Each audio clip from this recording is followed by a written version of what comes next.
ዓለም ናይ ዮሃንስ ወንጌል ምዕራፍ 21 ካብ ቁፅሪ 1 ክሳብ ቁፅሪ 14 ድንስ ንብልና። እሺ ዮሃንስ ወንጌል 21 ካብ 1 ክሳብ 14 እዎ እሺ ንኸብሮ ቤካ ውፃእ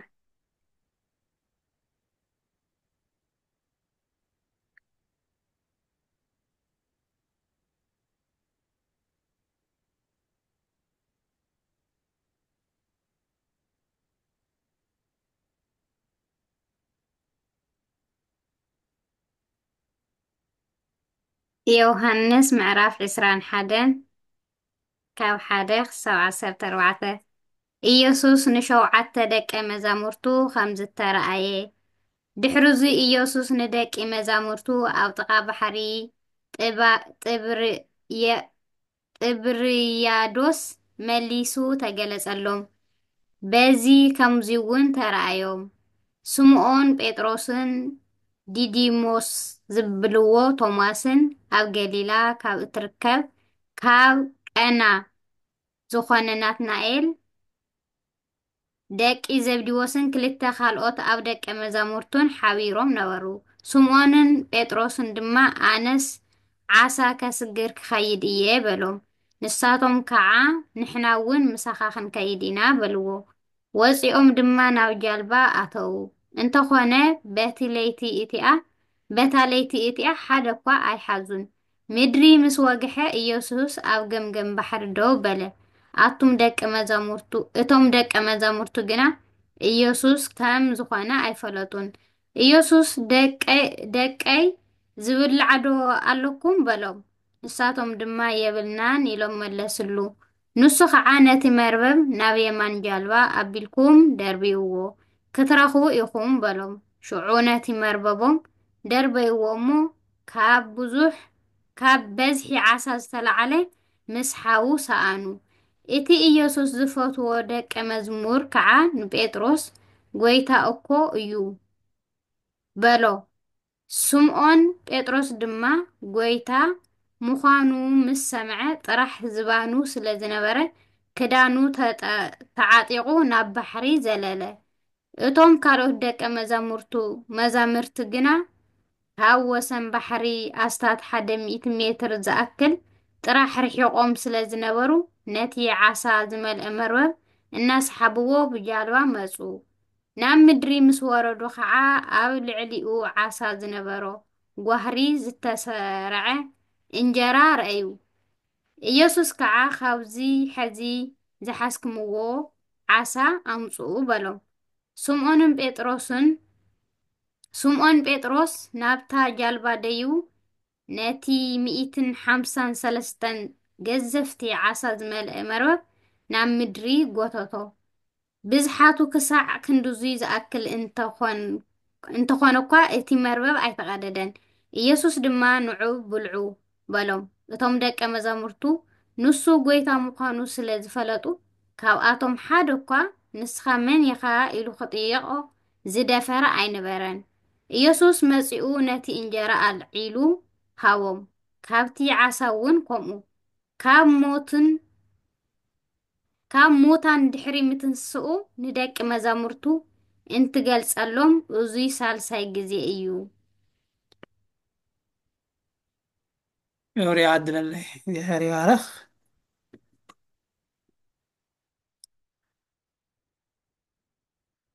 ይትባረክ እግዚአብሔር አምላከ አበዊነ ወአምላከ ቅዱሳን ሊቃውንተ ቤተ ክርስቲያን አቦታትና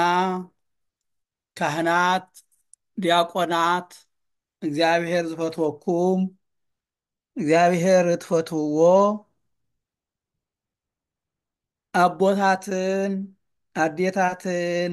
አሓትን አሕዋትን ብትልዑሉን ምስጉኑን ድኾነ እግዚአብሔር ስም ከመይ ሓዲራትኩም ከመይ ውዒልኩም ከመይ ኣምሺኹም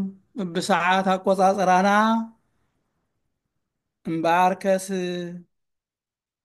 ለማዓንቲ ሃም እግዚአብሔር ፈቃድ እግዚአብሔር ከምህረና እግዚአብሔር ከጽንዕንዐና እግዚአብሔር ክባርኸና እግዚአብሔር ክቅድሰና ክግስጸና ኢለ ዝሓስክዎ ትትነበበ መለኮታዊ ሕያው ዘለዓለማዊ ቃል እዩ እሞ ናይ ዮሃንስ ወንጌል ምዕራፍ 21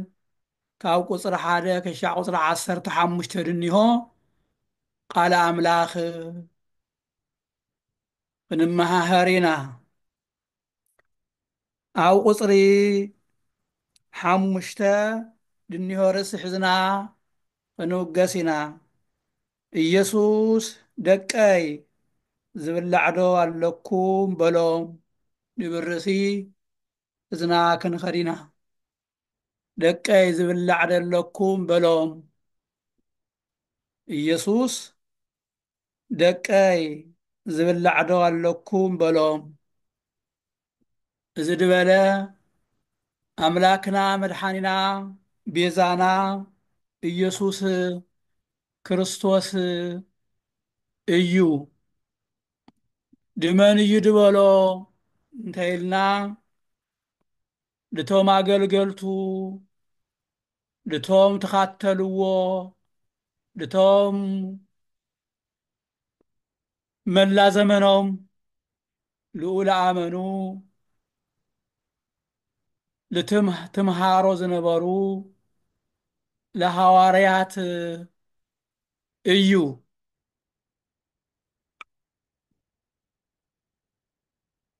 ኩላትና ከምቲ ንፈልጦ ከምቲ ንርድኦ ከምቲ ንትምሃርናዮ ላትምሃርናዮ ልመፃና ልኒህናዮ ዘመን ትንሣኤ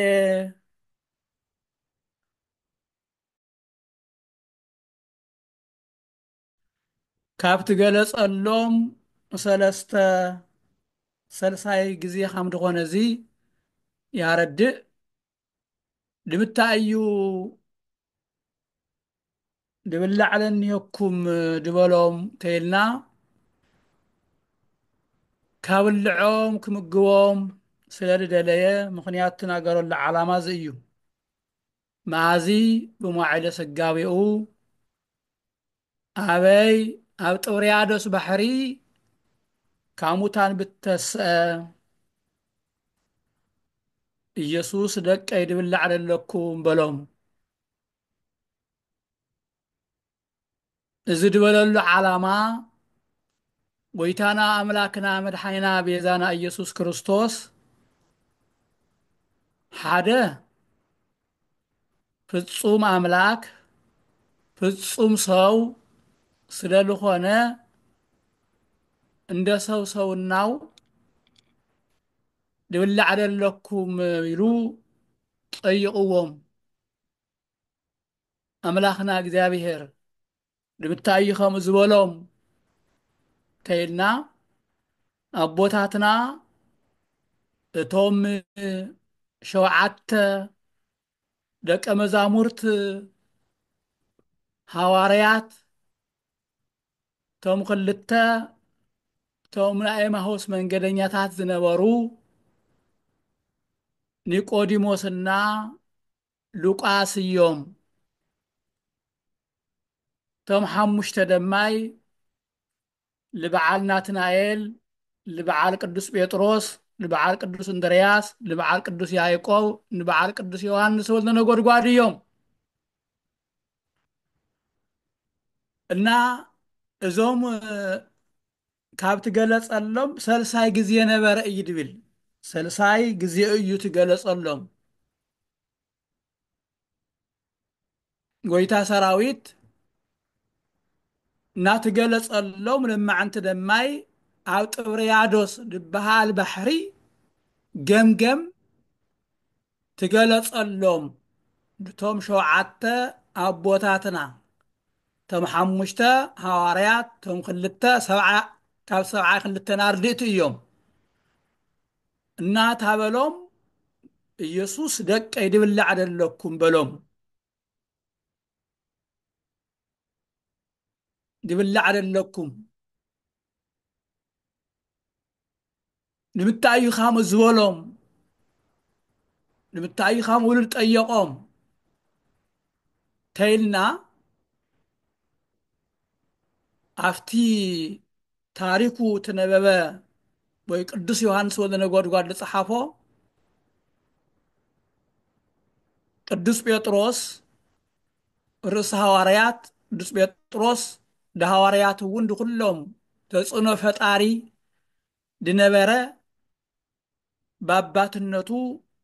ብሽምግልናኡ እንደገናን ደሞ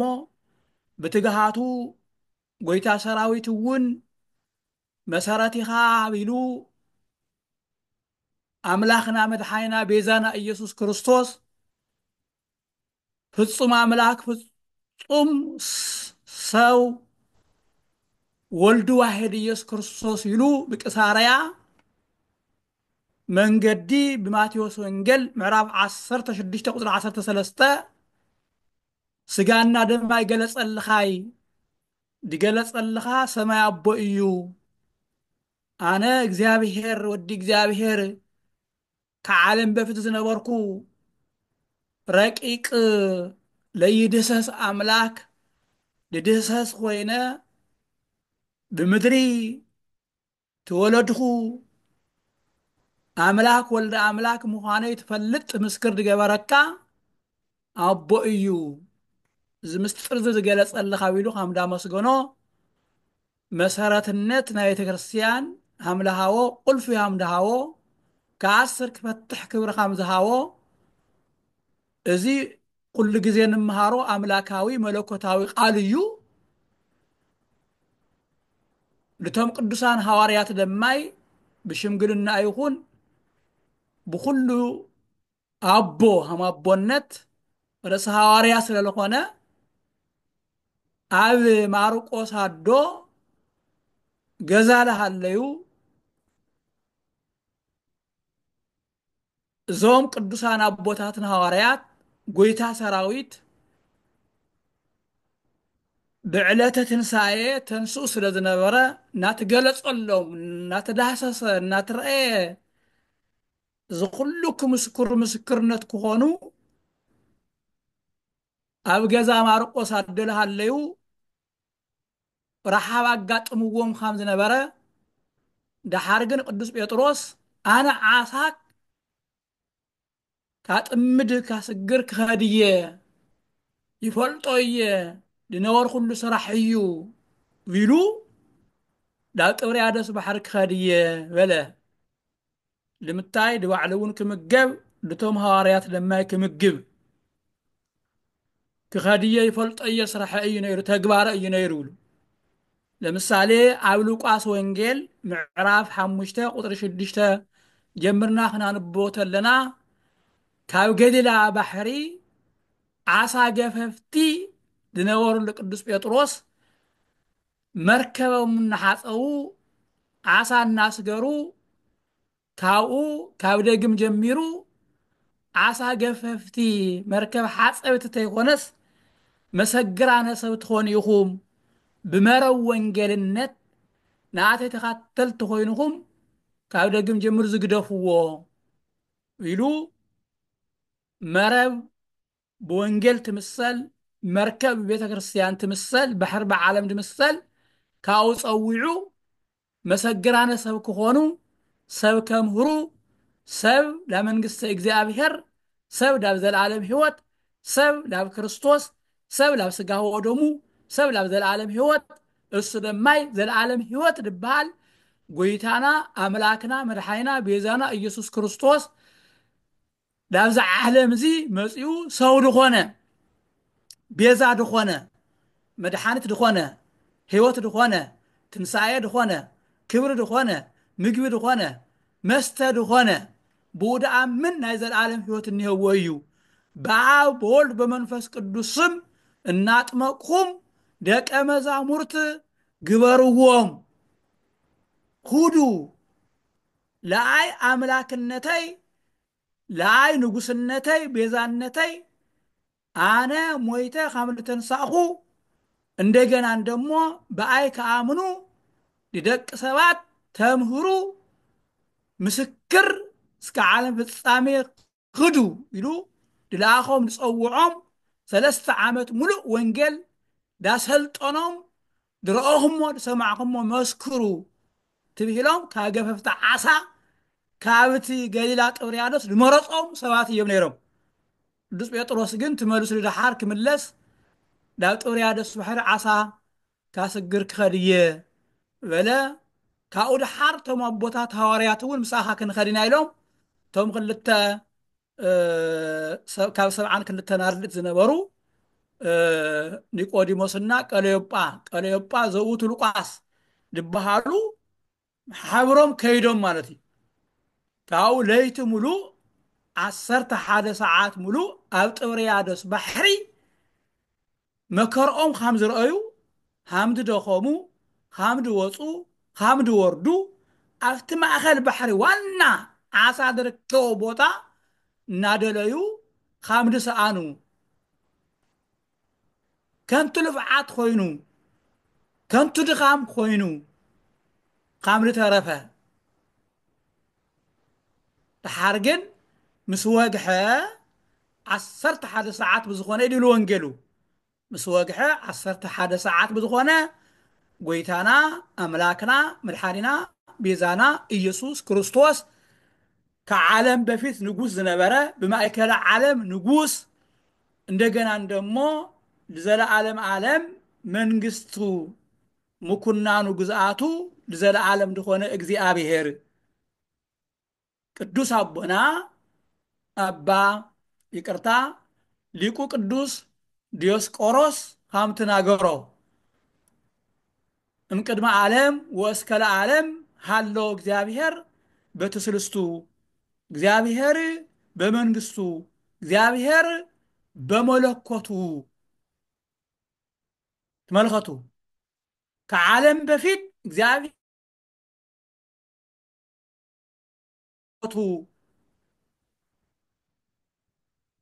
ሃሎ ይነብር እንደገና እንደማይ ሰማይ ምድር ተፈጠረይ ፀሐይ ከዋክብት ተፈጠሩ ሁሉ ዝፈጠረ አዳም ተፈጠረይ ሁሉ ዝፈጠረ ሁሉ ዝሓዘ ቃል ኢየሱስ ክርስቶስ ወልድ ዋሂድ እንደገና ኣብዚ ኣብ ገብገም ባሕሪ ቆይሙ ቅዱሳን ሐዋርያት ትገለጸሎም ይብለና። ካብቲ ገለጸሎም ናይ መጀመርያ ትንሳኤ ካልኣይ ድቶም ኤማሁስ መንገደኛታትና ሐዋርያት ኣብ ዕፁብ ገዛ ለሃለዩ ሰልሳይ ደማይ ኣብ ጥብርያዶስ ባሕሪ ለማዓንቲ ማለት እዩ። ከምዚ ኸ ንምሃር ለና እዩ ማለት እዩ። ጥብርያዶስ ባሕሪ ሰልሳይ ማለት እዩ ትገለጸሎም ኣብ ገምገም ባሕሪ ደው ኢሉ ኢየሱስ ደቀይ ድብላዕ ደንኩም ድብላዕ ደየብልኩምን በሎም እዩ ዝብለና። ጠየቆም እዩ ክበልዑ ደልዮም ሪሕዎም ከም ድኾነ ለይቲ ሙሉእ ላዕላለፉ ከም ዝሓደሩ ይፈልጥ እዩ ባዕሉ። እምቅድመ ህንና ኩለ ይኣምር ወእምቅድመ ህንና ኩለ ይፈትን እዩ ኢየሱስ ክርስቶስ ክብሪ ምስጋና ድ ይኹን። ናይ ዮሃንስ አፈወርቅ ከም ተናገሮ ትዕግስቱ ፍቅሩ ትሕትናኡ ድሰው ፍቅር ክብል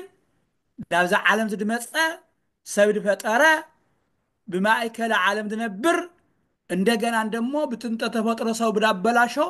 ካልኣይ እንደገና ደማይ ሰው ኮይኑ ዝፈጠረና ሰብ ኮይኑ ዳድሐነና ሰብ ኮይኑ ቤዛ ድኾነና ሰብ ኮይኑ ነፃነት ላውፀና ሰብ ኮይኑ ዳብ ገነት ዝመለሰና ትባላሸና ንሕና ኣምላኽና እግዚአብሔር ካፍቲ ሞተ ሓጢአት ካፍቲ በላሸናዩ ካፍቲ ወደቅናሉ ዓዘቅት መተታሕትት መከራ ዳውፀና ብቁስሉ ቁስልና ብሞቱ ሞትና ብስደቱ ብስደቱ ስደትና ብሕመሙ ሕመምና ብሞቱ ብትንሳኤው ደማይ ትንሳኤ ኮይኑ ካብ መቃብር ኣውፅኡ ኣምላኽና እግዚአብሔር ነፃ ዳውፀና لزي قدس بيطرس السخاتكم بواقع تجزئكم يخوم بواقع تجزئكم يخوم بواقع تجزئكم تبيهيكم سبات يخوم تواقع دماي بورك يخوني بجنزب يخوني بحلاف يخوني بمن ما يخوني تاديا بورك أدم إيو بمن بكرسوس دم تاديا تايبلا قاصيلو ناو على هاتو ما يخونكم يبل نامن يخوم ما ناي كرسوس يخوم بيقرب إيو بدوميات جزئنا إنا እግዚአብሔር ይመስገን ጥበብሰ መድኃኒነ ውእቱ ዘቤዘወነ ወተሳየጠነ በንዝሃተ ደሙ ብደሙ መፍሰስ ልገዝአና ብደሙ መፍሰስ ብስጋው ምቆረስ ብሞቱ ብመከራው ድወለደና አምላኽና እግዚአብሔር ካፍቲ ትማርኽና እዩ ዝነበርና ናይ ዲያብሎስ አሰራራሕ ናይ ሰይጣን አሰራራሕ ናይ ዓለም ጥፍዓት አሰራራሕ አምላክና እግዚአብሔር ክብሪ ምስጋና ይሁን ትዘይረአይ ትደይድሰስ መለኮታዊ ረቂቅ ቃል ዓለም ፈጠረ ዓለም ዝሓዘ ዳብዛ ዓለም ዚ ባርያ ኮይኑ አምላክና እግዚአብሔር ተዋሪዱ ዳንሕና ከፍ ከፍ አበለና አኽበረና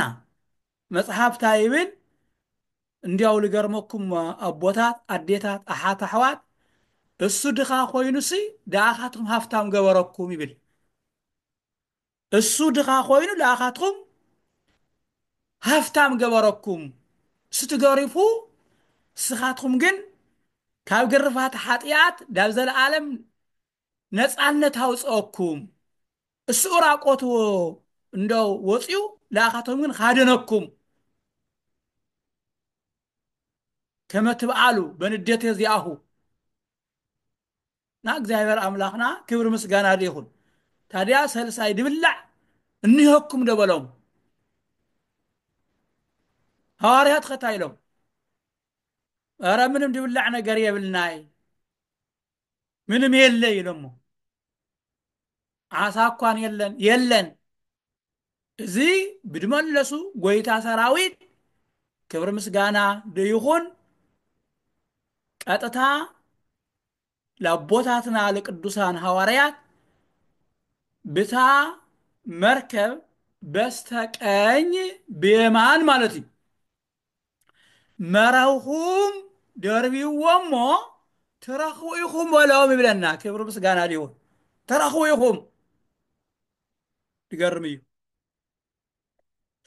ቅዱስ ጴጥሮስ ታይሎም ሐዋርያት ንትእዘዝ ለቃልከ ድቃልኻ ንእዘዝ ልቃልኻ ተኣዘዝቲ ኢና ልቃልኻ ኣኽበርቲ ኢና ስኻ ትብሎ ሰምዕቲ ኢና ኣንሕና ግን ለይቲ ሙሉእ ላለፍዓና ሓድርና ኢና ኢሎም ጎይታ ሰራዊት ክነግሮም ተሎ ተስፋ ዝቆረፅሉ 11 ሰዓት ምን ደኸሙሉ ምንም ሃምደ የለ ሰባት ጎይታ ሰራዊት ግን መራውኹም ደርቢዎ ብዝትረኽቡ ኢኹም በሎም ጎይታና አምላክና መድሓንና ቤዛና ኢየሱስ ክርስቶስ ከም ሰብ ኣይኮነ ሰብ ትረክብ ኢኻ ይብለካ ሓሳቡ ስለ ዝኾነ ኣይትረኽቢ ሰብ ክበካ እየ ይብለካ ኣይበካይ ካፅግበካ እየ ይብለካ ኣያፅግበካን ሰብ ሓሳቡ እዩ ሰብ ድወሎ ይኾነ እግዚአብሔር ግን ሐቀኛ አምላክ እዩ ተረክብ ኢኻ ይብለካ ተረክብ ጸግብ ኢኻ ይብለካ ጸግብ ትድሕን ኢኻ ይብለካ ትድሕን እግዚአብሔር ልትናገሮ ለይርስዕ እዩ ጉልሕት ሓሰት ዘይብሉ አምላክ እዩ ክብሪ ምስጋና ድዩ ለትረኽቡ ኢኹም በሎም ተኣዘዙ መረቦም ብየማን ደብረይዎ ብደብረይዎ ለይቲ ሙሉእ ዝለፍዑ ኣብቲ ማእኸል ዓሳ ዝረከበኩ ኣይኸዱ ኣብ ገምገም ባሕሩ 153 ዓሳ መረቦም መልአ ይብለና መረቦም መልአ መጉታት ሰኣኑ መልአ ይብለና ናጎተቱ ጽዎ ዓበይቲ ዓሳታት ዘመፁ ደስ ዝበሎም ትደሰቱ ካው እንደገና እንደሞ ጎይታ ሰራዊት ብልወፁ ቅዱስ ዮሐንስ ወልደ ነጎድጓድ ለቅዱስ ጴጥሮስ አቦና ርእሰ ሐዋርያት ኢየሱስ ክርስቶስ እኮ እዩ በሎ ወዲያውኑ ክዳኑ ተኻዲኑ ራቆት ስለ ዝነበረ ናብ ባሕሪ ኣትዩ ላጎተተ ወፀ ናጎተተ ወፁ እንደገና ካልእ ተኣምር ልገርመኩም እቲ ሓዊ ተዳሒዙ መሪቱ አው እንደገና ዓሳ ትጠቢሱ ማዕድ ተዘጋጅዩ ወለላ መዓር ማዕድ ተዘጋጅ እንደገና ካልእ ተኣምር እዩ ጎይታ ሰራዊት ክብሪ ምስጋና ይኹን ክንርሕብ ክንጸምእ ክንወድቕ ደይፈቱ መፍቀር የሰብ ዳንሕና ኢሉ ልፈጠረና ዳንሕና ኢሉ ልሞተና ዳንሕና ኢሉ ትገረፈና ዳንሕና ኢሉ ትሰደደና ዳንሕና ኢሉ ከለመዳት ዓጠቐልና ዳንሕና ኢሉ ልቆሰለ ዳንሕና ኢሉ ደመ ዳንሕና ኢሉ ተሰቐለ ዳንሕና ኢሉ እዱን እግሩን ትቸንከረ ዳንሕና ኢሉ ጽድቅ ጸማእኹ ድበለ ዳንሕና ኢሉ አምላክና እግዚአብሔር ህይወት ክበዝሐልና ብህይወት ክንነብር ጓሳይና ሓላዊና ለይደክም ኩሉ ግዜ ምሳንሕና ዝነብር ሓጢአት ተሰርሕና እኳ ደይፍለየና ጴጥሮስ አነ ሓጢአተኛ እየ ካባይ ርሓቅ አነ በደለኛ እየ እናበለ ጎይታ ሰራዊት ግን ድዚ ኩሉ ዝክብር አውቅዖ ክትቀል ከሎ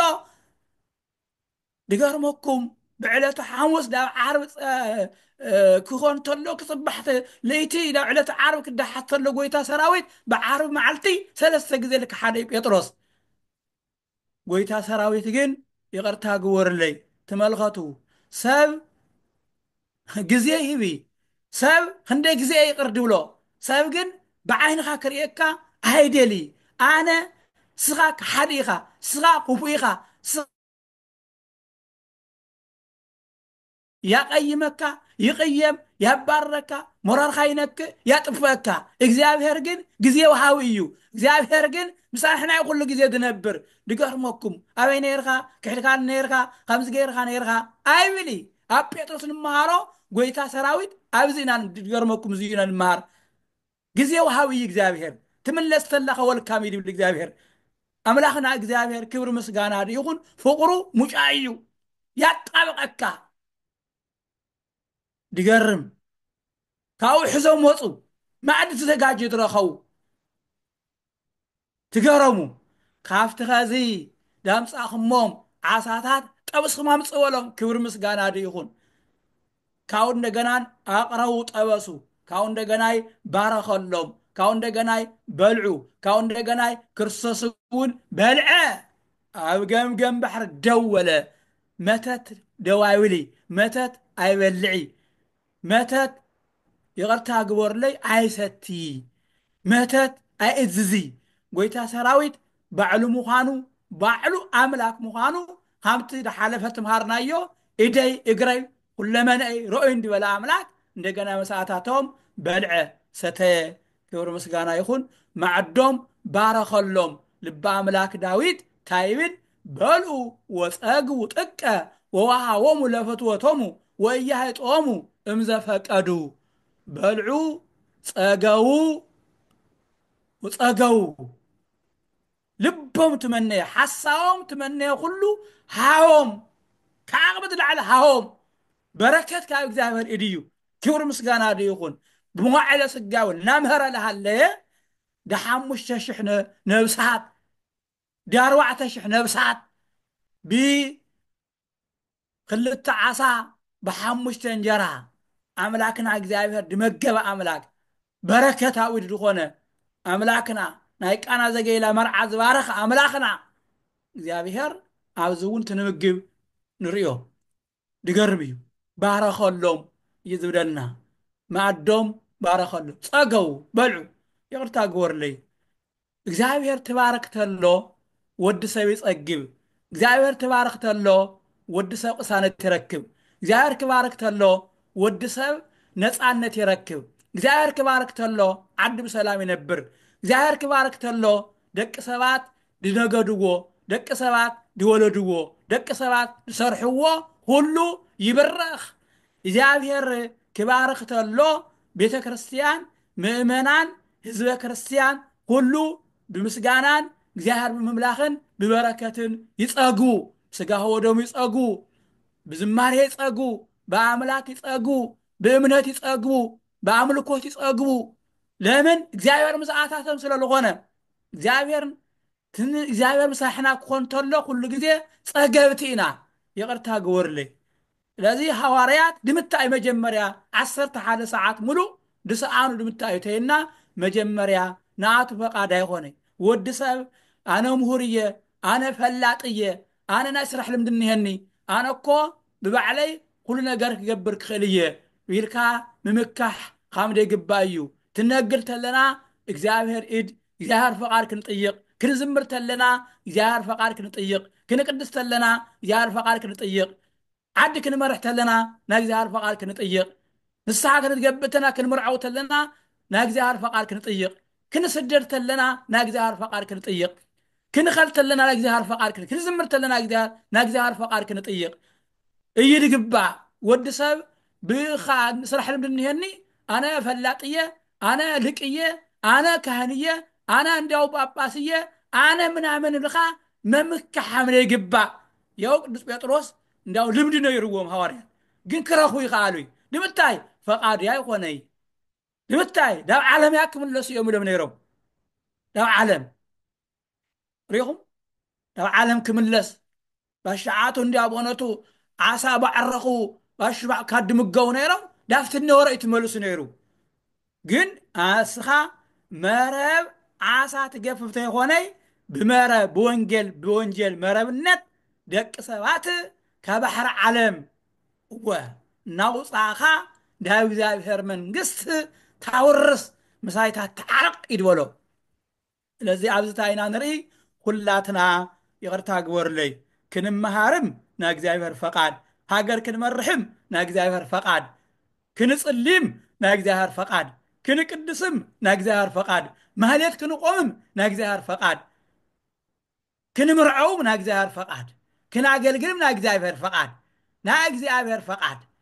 ብምታክ ከናኣትካ ፈቃድካ ይኹን ክንብል ሓምሊ ግባእ እዩ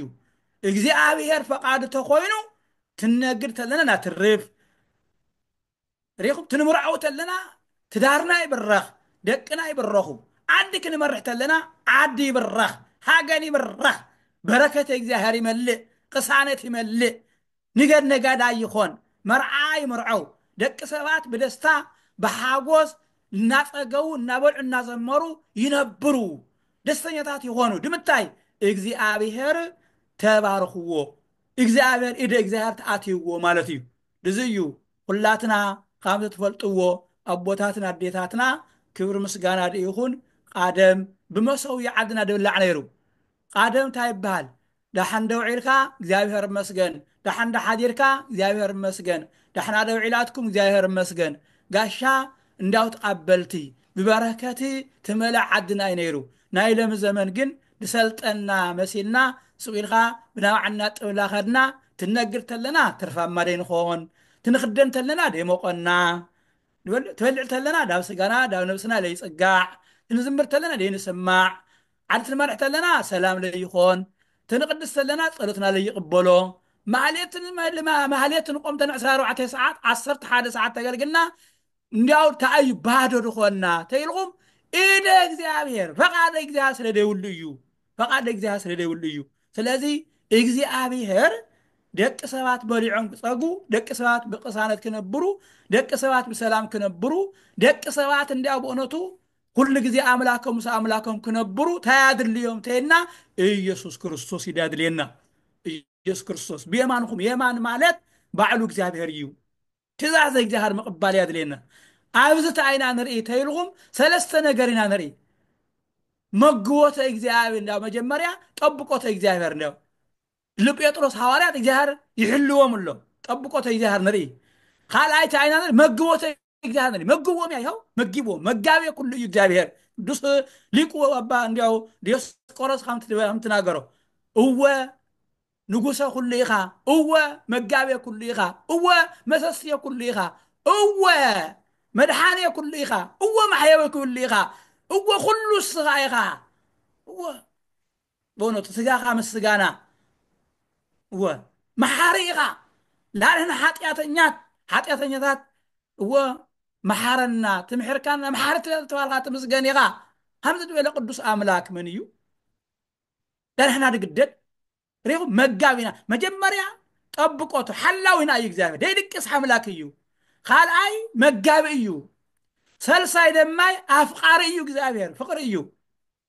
ኣብ ቁፅሪ 15 ጀምሮ ዳቃ ዳዊት ትኸርቶ ኣለኹም ጴጥሮስ ትፈትወኒ ዲኻ ኣብ ንፈትወካ ኣብ እንዳፍቀረካ እወ ትፈልጥ ኢኻ ባዕልካ ክብሪ ምስጋና ይኹን ዘን ሰለስተ እዚኣተን ባንሕና እውን እኒሆ ብሃዋርያት እውን እኒሆ እዚ እዩ ስለዚ እግዚአብሔር ለይመገቦ ህዝቢ እግዚአብሔር ለያፍቀሮ ህዝቢ እግዚአብሔር ለያፍቀሮ ጵጵስና እግዚአብሔር ለያፍቀሮ ክህነት እግዚአብሔር ለያፍቀሮ ድቁና እግዚአብሔር ለያፍቀሮ እግዚአብሔር ለይፈቀዶ ኩሉ ነገር ከንቱ እዩ ስለዚ እግዚአብሔር ምሳሕና ክነብር ኩሉ ግዜታ ክንኾን ይግባእ ፈቃደ እግዚአብሔር ክንጥይቅ ይግባእ ድብላዕ እንሄኩም ዶ ሪኹም ኣንሕና ከይበልና ዳንሕና ባዕሉ እምነት ካብ ሕና እምነት ዳድሊ ኣቡነ ማቴዎስ ወንጌል ምዕራፍ 6 እኮ ነጊሩና እኮ ይርገርመኩም ታ ክንበልዕ ታ ክንሰቲ ታ ንኽደን ከመይና ንነብር ኢልኩም ኣይትጨነቁ መንግስተይ ፅድቀይ ዳ ድለዩ ካልእ ኩሉ ክውሰኸኩም እዩ ኣዕዋፍ ትመልኸቱ ምድረ በዳ ትመልኸቱ ክብሪ ምስጋና ይኹን ሪኹም ካልእ ምዕረፍ የብልናይ ካልእ ተስፋ የብልናይ ኣብ እግዚአብሔር ንደገፍ መጋቢና እዩ ካዳና እዩ ህይወትና እዩ ዳንሕና ንሞተ እግዚአብሔር ዳንሕና ሰብ ዝኾነ እግዚአብሔር ብዛ ዓለም ዝለሃለና ብናብዓና ሓይለ ክነብር ይመስለኩም ይቕርታ ግበሩለይ ስለዚ እግዚአብሔር ሓላዊና እዩ ፈቃድ ምፍጻም እዩ ንኣቲ ፈቃድ ደቂ ሰባት እንድሕር ናይ ባዕላቶም ፍላጎት ናይ ባዕላቶም ፈቃድ ንሕዳ ቀድሙ ኮይኖም እንድሕር ሰረቕቲ ኮይኖም እንድሕር ጉሓሉ ኮይኖም እንድሕር ስጋዊ እንድሕር ብልጣ ብልጢ ኮይኖም ስቕ ኢሎም ዋጋ የብሎም ይቕርታ ግበሩለይ ብልጣ ብልጢ ድክርስትና ኣይሰርሒ ክርስትና የዋህነት እዩ ትሰርሕ ቅንዕነት ትሰርሕ ሪኹም ስለዚ መግቦም በልዑ ፀገው ቅሳነት ረኸው እቲ ሓዘኖም እቲ ድኻሞም እቲ ልፍዓቶም ድገርመኩም ዳው ከንቱ ኮይኑ ነበረ ድሓር ግን እግዚኣብሔር ኣስተኻኸለሎም እዩ ትብለና ኣስተኻኸለሎም ስለዚ ዝተኻበርኩም ምእመናንና ምእመናን ኣብዚ ቃል ኣምላኽ እግዚኣብሔር ዘምህረና ደሎ ኣብዚ ታይና ንምሃር ታይና ንርዳእ ተይልና ሓደ ተንሰለስተ ዝነገርኩም ከይትርስዑ ጠብቆተ እግዚአብሔር ሓላዊና እዩ እግዚአብሔር ኣነ ሓላውካ እየ ደይድቅስ ኣምላኽ ሪኹም ካልኣይ መጋቢና እዩ እግዚአብሔር እወ ላፅግብ እግዚአብሔር እዩ ልምግብ እግዚአብሔር እዩ በረከት ድብ እግዚአብሔር እዩ ይኸው ብተግባር ለና ላትመገበ ላመገቦም ሐዋርያት ክብሪ ምስጋና ይሁን ካልኣይ ድማ ኣፍቃሪና እዩ እግዚአብሔር ፍቅሪ እዩ እግዚአብሔር እዚ ክንፈልጥ ይግባእ ናይ እግዚአብሔር ቃል ዘምህረና ሰለስተ ነገር ካብኡ ኸ ላበይና ንኸድኸዚ ኢየሱስ ደቀይ ድብላዕረነኩም በሎም ኣንሕና እውን ልክ ሃም ሐዋርያት እምነትና ሃም ሐዋርያት ኣገልግሎትና ሃም ሐዋርያት መንገድና ሃም ሐዋርያት ክርስትናና ሃም ሐዋርያት በቃ ኣገልግሎትና ሃም ሐዋርያት ተኾይኑ ደቀይ ድብላዕረነኩም ኢሉ ኣብ ገምገም ባሕርተ ይኾነ ኣብ ገምገም ገዛና ኣብ ገምገም ልብና ኣብ ገምገም ደቅና ይቆም እግዚአብሔር ክብሪ ምስጋና ይሁን ብዮሐንስ ራእይ ይኸው ክፈቱለይ ምሳኻቱም ክበልዕ እየ ያንኳሕኩሕ ኣለኹ ድራር ምሳኻቱም ክበልዕ እየ ይብል እግዚአብሔር ንምንታይ እማ በረከት ልስኣና ንምንታይ እማ ስደተኛታት ድኾንና ንምንታይ እማ እንዳቦነቱ ድጠምለና ንምንታይ መከራ ድለና ንምንታይ እዚ ኩሉ መከራ ዝበፅሐና ኣሎ ተኣዩ ተይና ይቅርታ ግበርለይ እንዲያው ብልጣ ብልጥነት እግዚአብሔር እንዲያው በእውነቱ ደይና ቀድም በአቋራጭ ክንጥቅም በአቋራጭ እንዲያው እንጀራ ክንረክብ በአቋራጭ እንዲያው በእውነቱ አሕዋትና ደቅና ቤተሰብና ናባዕልና ንኹን ላረገፅካ እንዲያው በእውነቱ እንዲያው ዝግበር ነገር ከምቲ እዩ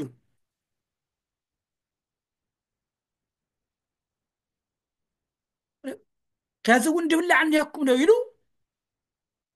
ህዝብና ካፀግብ ቤተክርስቲያንና ካፀግብ ዓለምና ካፀግብ ህዝብና ጠቅላላ ይህን ሁሉ ትገብር እግዚአብሔር ታያድልየና ተይና ሃማ አቦታትና ሐዋርያት ምእዛዝ እዩ በቃ ሐዋርያ ክጨን እኒሄዎ ካህን ክጨን እኒሄዎ ዘማሪ እውን ከምኡ ስጋ ወደም ንቕበል እውን ከምኡ ናይ ቤተ ክርስቲያን ህይወት ዘለዎ ሃሙ ክኾን እኒሄዎ ካሃው እዚ ኣይጠቕሚ እዚ እዩ ከዚ እውን እግዚአብሔር ደቀይ ድብላዕለ እኒሄኩም እዚ ድበለኮ ክርስቶስ ኮ ጠፍዎ ይኾነይ ፍቃድ ክጥይቅ እኮ እዩ ክምግበና እኮ እዩ ኣተፍርፍ ክበና እኮ እዩ ህይወትና ክባረኽ እኮ እዩ ገዛና ክባረኽ እኮ እዩ ትዳርና ክባረኽ እኮ እዩ ዓለምና ክባረኽ እኮ እዩ ቤተክርስቲያንና ክባረኽ እኮ እዩ ህይወትና ክቅድስ እኮ እዩ ኣሕና እኮ ናይ እግዚአብሔር ቤተ መቅደስ ሕያው ቤተ መቅደስ ናይ እግዚአብሔር መኖርያ ኢና ክርስቲያን እኮ ይቅርታ ግበርለይ ብክርስቶስ ስም ፀውዐ ዓብይ ክብሪ ዘለዎ እኮ እዩ ዓለም እኮ ዋጋ የብሉ ሓላፊ እኮ እዩ ኣጨረርቲ ይሓልፉ ከምቲ ዮሃንስ ተናገሮ ዓለም ሓላፊ እዩ ጥበበኛታት ጸሓፍቲ ጥበበኛታት ፈላጣት ሁሉ ብዓለም ይሓልፍ ናይ እግዚአብሔር ፈቃድ ድፍፅም ክርስትና ድሕሉ ብዘለዓለም ይነብር ክብሪ ምስጋና ድዩ ናይ ዘለዓለም ህይወት ልሕሸና ግድ የብልኩም እዩ ናይ ዘለዓለም ህይወት ድማ ክርስቶስ እዩ ብኣይደኣምን ናይ ዘለዓለም ህይወት እኒህዎ ብኣይደኣምን ሕያው እዩ ብኣይደኣምን ተመይቱ እኳስ ናይ ዘለዓለም ህይወት እኒህዎ እዩ ሕያው እዩ ክብሪ ምስጋና ይኹን ደስ ይበልኩም ደስ ይበለና ናይ ኣቦታትና ሐዋርያት ኣምላክ ናምልኾናትና እውን ኣምላክ እዩ ብትንሳኤው ተኣምኑ ትንሳኤው ተኣምና ኣብ መላባሓ ህይወትና ኣብ ገምገም ህይወትና ኣብ መላ ኣብ ስደት ኣብ መላ ዓለም እኒና እግዚአብሔር ሰርሕና እኒዮ ይቅርታ ግበሩ ማዕድና ክባረክ ተዘጋጅ እዩ ህይወትና ክባረክ ተዘጋጅ እዩ ግን ንኽፈቶ ንምታይ ብጥርጣሬ ተዓፅዩ ንምታይ ብትዕቢት ተዓፅዩ ልቦና ንምታይ ብጥላቻ ብምክፍፋል بمكينت بتنكل بخفعات بتعاملوا كوطاوت ببلطا بلطنت تحصيو تقلبوا جاركو ملوك ايو لذي ساعات كي غدنا دكاي يسوس دكاي دي بلعرن هيكم بلوم احنا دي قديش ابلاكي لذي تبحرت ايو عالميو تمركب غتايو بيت كريستيانية تمركب غتايو حدث كدان وانجيليو توم عسى غتايوم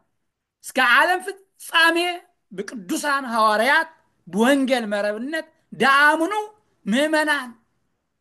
ومؤمنات يورمس غانا ديون سلازي بتا የማን ቤተ ክርስቲያን በወንጌል መረብነት ለዓለም ሁሉ ሂዱ በአብ በወልድ በመንፈስ ቅዱስ ስም አጥምቁ ለአዘዝኩሞም ይግበሩ ደቀ መዛሙርቴ ወርጎም ክርስቲያን ግበሩም ማለት እዩ ዘአምነ ተጠምቀ ይድሃን ዘአምነ ተጠምቀ ይደን ለአመነ ተጠመቀ ናይ ዘላለም ሕይወት ክወርስ እዩ ንስሐ ደአተ ስጋይ ደም ይተቀበለ ናይ ዘላለም ሕይወት ክወርስ ይላበሉ በወንጌል መረብነት ሪኹ መረብ ወንጌል መረብ እዩ ሰብ እንድሕር ወንጌል ዘይፈለጠ ድሕር ወንጌል ዘይተምሃረ እንድሕር ኣቦታትና ሃዋርያት ኮይኖም ካህናት ለያምሃሩ ይቅርታ ግበሩለይ መንግስቲ ሰማያት ምእታው ኣይከኣልን ኣቦታትና መነኮሳት ካህናት ዲያቆናት ዓላማና ታዩ ተይና ብወንጌል መረብነት ካብ ሰማይ ታሕቲ ካብ ምድሪ ላዕሊ ንድሕነሉ ስም ኢየሱስ ክርስቶስ ንብል ናምልኾ እሱ እዩ ብኡ እመን ናይ ዘላለም ህይወት ብኡ እዩ ህይወትካ እሱ እዩ ድሞተልካ እሱ እዩ ቤዛኻ እሱ እዩ ነፃነትካ እሱ እዩ ስጋኡ ደም ብላዕ ውለታዊ ትርሳዕ ማዕድኻ ክባርክ ኣብ ገምገም ባሕርተ ይኮነ ኣብ ገምገም ህይወትካ እኒሆ ክርስቶስ ኣብ ልብኻ እናበልካ ምምሃር ይግባእ ቅማት ኣይትለሓዙ እናበልካ ቤተ ክርስቲያንኩም ዘምሩ እናበልካ ብወንጌል መረብነት እስከ ዓለም ፍጻሜ ሰለስተ ናይ ሰለስተ ስላሴ ኣጋዕዝተ ዓለም ስላሴ ምሳሌ ሊቃውንት ከምዚኦም ዝብሉ 120 ናይቶም 120 ቤተሰብ 15 ነቢያት ትርጓሜ እነዎ እዩ ለዚ ኸዚ ካብ ኣብ ዓለም ባሕር ትምሰል ድኒሆው ምእመናን ወምእመናት ብወንጌል መረብነት ለኣመኑ ዓለም ከይውሕጦም ዓለም ጥንቆላ ከይውሕጦም ዓለም ክሕደት ከይውሕጦም ዓለም ክፍኣት መቀይነት ከይውሕጦም ዓለም ሓጢአት ከያጥፎም ብወንጌል መረብነት ብእግዚአብሔር ቃል መረብነት ንስሓ እናእተኻ ዳፍታ መርከብ ዳፍታ ዘለዓለም ህይወት ትርከባ ከመይ ኣይምሩከ ስኻ ህይወት ቤዛ መድሓኒት ሃም ድኾንካ ክፈልጡ ኣነ ስኻ ሓደ ሃም ድኾንና ሓደ ክኾኑ ኣነ ሕያው ሃም ድኾኑ ንሳቶም ሕያዋን ኢኹም ስለዚ እግዚኣብሔር ኣምላክና ክብሪ ምስጋና ይኹን ኣፅጊውና እዩ ኣብልዕና እዩ ኣስትዩና እዩ ስጋኤ ደመ ብልዑ ኢሉ ደቀ ኢሉና ማእዚና ደቂ ኮይና ኣሚንና ተጠምቕና ደቂ ክርስቶስ ውሉደ እግዚኣብሔር ኢና እቱም ስለዚ ከይበዝሐና ኣብዚ ኣክለና እሞ ከዚ ኸ ንሕና ከበይና እኒና ናይ ገዛ ዕዮ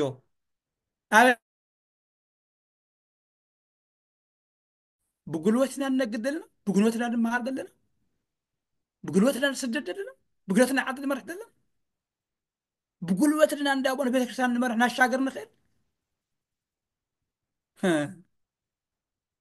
ብእግዚኣብሔር ፈቃድ እዩ በረከት ብእግዚኣብሔር ፈቃድ እዩ ፀጋ ክብሪ ስለዚ